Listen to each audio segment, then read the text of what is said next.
Yo, what's up, guys? Another video, and today, man, I'll be talking about the Milwaukee Bucks and more particularly Giannis Antetokounmpo, and if the Bucks might trade Giannis amid the Bucks' early season struggles. Now, the Milwaukee Bucks are 1-4. They got absolutely annihilated yesterday by the Grizzlies without Desmond Bane, G.G. Jackson, Vince Williams, Marcus Smart, on and on and on. Key rotational guys out for the Grizzlies, and the Bucks still got dominated. Giannis is doing his thing. Damian Lillard couldn't hit a shot to save his life. The Milwaukee Bucks are 1-4. They've lost 4 consecutive games. Now, there was a rumor previously, I think it was on the morning of Thursday, that Giannis may force his way out of Milwaukee. There were a couple of other teams involved as well, potentially in the Giannis Antetokounmpo sweepstakes. So this first tweet came from sports writer. Giannis Antetokounmpo could force his way out of Milwaukee. There's a rising sense of confidence that if things go badly in Milwaukee, that Giannis could be available for a trade, would really force his way out of Milwaukee in the next year. And that got my brain thinking, what would be actual packages for Giannis Antetokounmpo, one of the best 3 to 5 players in the sport? Yes, he does have injury concerns because the last 3 years he's been injured in the postseason. The Milwaukee Bucks have not been able to make it far after winning the finals over the Suns after they were initially down 2-0. They won 4 consecutive games. Y'all know the Jrue Holiday steal into the Giannis dunk. Yeah, man, it is not looking good. Now, last season, the Milwaukee Bucks, like mid-season, fired Adrian Griffin. They were like 32-18. They were one of the top seeds in the Eastern Conference, one of the top seeds in the NBA. He was actually about to coach he was the first overall in the Eastern Conference. They were literally about to have him coach the All-Star game, and Doc Rivers ended up, I believe, paying Adrian Griffin the money when he ended up being the coach of the Eastern Conference. Like, it was absolutely insane. Doc Rivers comes in midseason. He was working with ESPN. Adrian Griffin got fired because the Milwaukee Bucks had one of the worst defenses in the league, and they just want to nip that in the butt before playoffs and midseason and the rest of the season ends up coming around in the second half. The defense was better under Doc Rivers, but now this defense is reverting back to Adrian Griffin level. Just Adrian Griffin, my fault, not Adrian Griffin. Adrian Griffin is with the Rockets, and now he retired because he's focusing on God and giving his life to that. So, with all respect to Adrian Griffin, of course. The Milwaukee Bucks, by defensive rating, they have the 24th highest defensive rating in all of basketball. That is just straight up pitiful. You have 2 of the best front court players in basketball in terms of defense. Brook Lopez at the 5. He's always in DPOY convos. He's one of the best rim protectors in basketball. You have Giannis Antetokounmpo, one of the best defenders in basketball. Just won DPOY not too long ago. One of the best help defenders that we've seen in recent history. Just a straight up just defensive demon. And you have the 24th best defensive rating. This can't happen at all. Now, apparently, the 2 teams that are rumored for Giannis Antetokounmpo were my Miami Heat and also a New York team, not the Knicks, but the Nets, which would be interesting. The Nets could offer a abundance of first-round picks. Now, in the Heat's case, the only thing we could really offer that's legitimate is Bam Adebayo. As a Heat, Bam Adebayo is probably my favorite player in the league, but I would trade him for Giannis Antetokounmpo. I know that might hurt for Heat fans, but with all due respect, Giannis Antetokounmpo is one of the top 3 to 5 players in the sport. Bam, I know he's struggling right now, but this is a guy I think that can net you at the very least 2 to 3 first-round picks, even with his early season struggles. But yeah, that's all I'm saying. That's all I'm saying. Now, I was listening to the Bucks and Grizzlies game yesterday. I was watching the Grizzlies broadcast, and they had mentioned how the Bucks they just lack a pure point guard, a playmaking point guard. At that time, Damian Lillard had like 6 assists in that game, but they were just trying to, I guess, mention how there needs to be like a healthy balance between looking for your shot and looking to facilitate for others. And it's tough because they had Jrue Holiday. Now, Jrue Holiday isn't an elite playmaker. He's a good playmaker, but I really feel like this just comes down to Damian Lillard just not being as comfortable as he was in Portland, just not meshing with Damian Lillard. I mean, not meshing with Giannis Antetokounmpo. They were gushing about this Giannis and Dame pick and roll. How it was gonna feed families. Giannis can drive to the rim. Dame can shoot from anywhere, and that was supposed to save basketball. The only thing right now that's saving basketball is Oklahoma City Thunder legend Aaron Wiggins. If you know, you know. Now, I was watching this game as well. I was watching Ja just light the Grizzlies up from 3 to the rim, get into the line, put on a playmaking masterclass, had a triple-double in like less than 30 minutes. Like, I was wondering, is he going to come back into this game? Now, he did end up coming back in this game because Torian Prince and a couple of guys started hitting threes, and it was like a 22-point lead for the Grizzlies. And then, with like 3 minutes remaining in the game, the Grizzlies starters were all out of the game. So, yeah. I did want to show this Ja Morant play. I was watching this. Oh, my. Like, the paint defense was pitiful. The paint was sweet.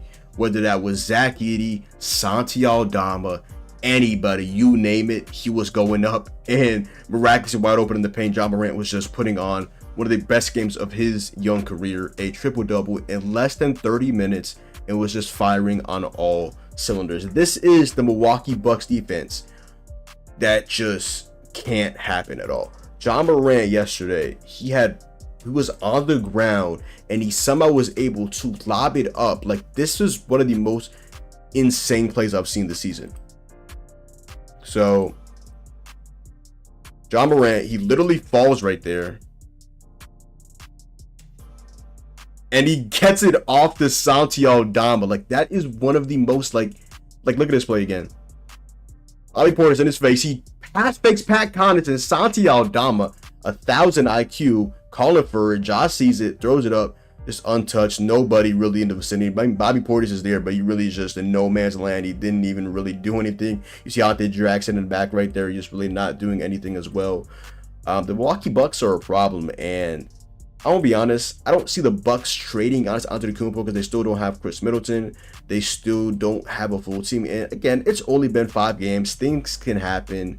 But for right now, it is just not looking good for the Milwaukee Bucks whatsoever. But again, it's early on, and people have mentioned that maybe it's because the coaching staff for the Bucks is Beavis and Butthead with Doc Rivers, head coach, and assistant head coach Darvin Ham, who is in love with Torian Prince. And Torian Prince, gave him his credit. He's been shooting the cover off the ball. He did shoot like 40% from 3 last season, but he did definitely have some very questionable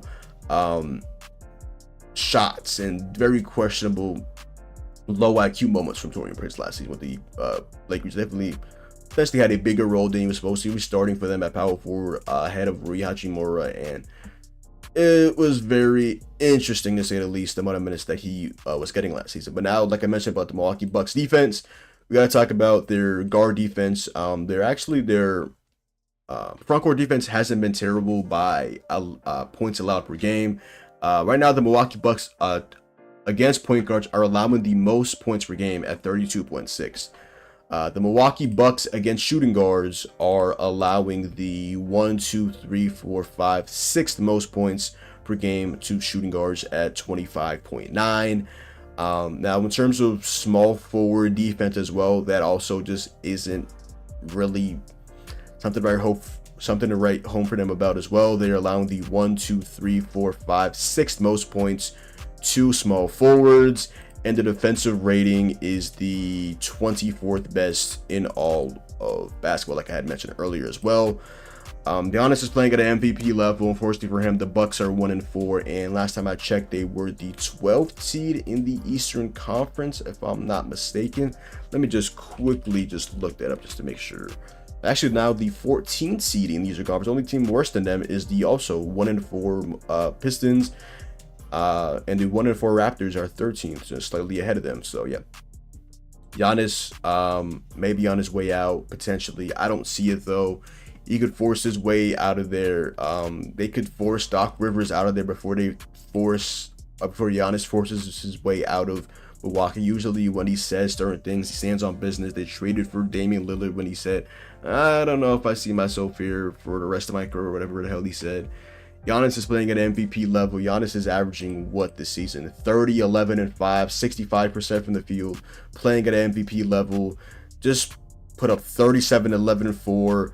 on 17 of 22 from the field. Like, he's just playing at a ungodly level. He just needs his co-star Damian Lillard to wake up, shooting 41% from the field. Last night, 1 of 12. He's been playmaking pretty well, but Damian Lillard, you don't get Damian Lillard just for his best asset to be playmaking. You get Damian Lillard because his best asset is being one of the best scorers in the league and being one of the best shooters in NBA history. So Damian Lillard needs to be better. Yes, he's averaging 23, 5, and 6, but that's on a paltry 41% from the field.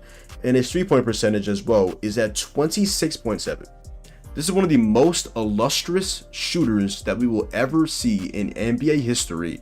And this guy is shooting Ben Simmons numbers from 3, which is maybe even too keen for Ben Simmons. 26%. Can he?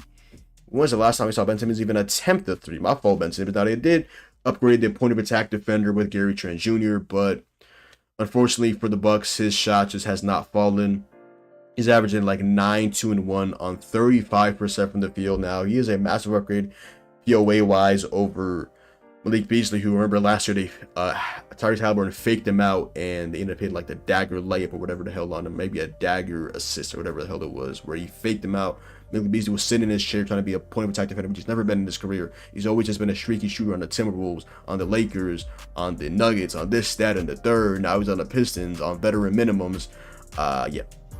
And you also have Gary Trent Jr. from 3. I don't think he's been shooting that hot as well. Also shooting 27.6% from the 3. So you upgrade your point of attack defender and his shot just hasn't fallen. But this is a guy on a veteran minimum. So I think Gary Trent Jr. will get his shot back. This is a guy that's always been a good 3-point shooter. Last year he was at 39%. He's a career 38.4% shooter, including this season.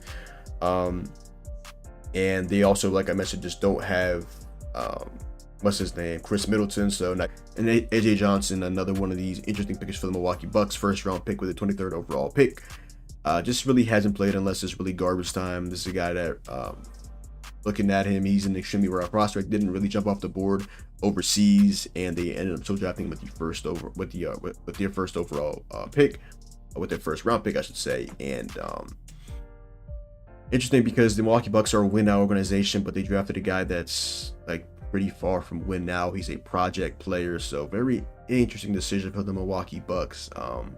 Didn't realize he was wearing number 77. I don't know what people wearing 77.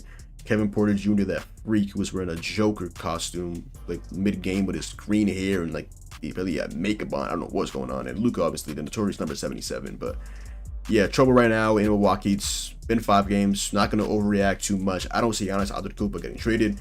You got to see if this defense can get better. You got to see if Doc Rivers is the guy for the job. You got to see if Damian Lillard wants to potentially be out of there. I mean, as a Heat fan, I would love Damian Lillard in Miami, but let's just say I don't know what his trade package would be for right now. I don't even know how that would go down. What would Giannis' stance beyond that? Because they traded away his best friend Drew Holiday to get Dame, and unfortunately for them, it just hasn't worked. Their supposed like godly pick and roll game and pick and pop game, it just hasn't fed families yet. It's tough for the Milwaukee Bucks right now. It's been 5 games. You don't have Chris Middleton. I'm just really worried about this defense of the Milwaukee Bucks outside of Giannis Antetokounmpo and Brook Lopez, and the stats backed it up. 1 to 3 point guard, shooting guard, small forward. They are all having trouble guarding those shooters, which makes sense because you have Damian Lillard, Gary Trent Jr., and Taurean Prince at the 3. Bucks fans, what are y'all thoughts on this? The only guy I could see them trading would be Damian Lillard. I do not see them trading away Giannis Antetokounmpo. Other than that, yo, that is the video. So go down below, drop a like, comment down below, sub up, follow me on Twitch, Twitter, and TikTok. Your boy John. Hopefully you guys did enjoy the video, and I'm out, man. Peace.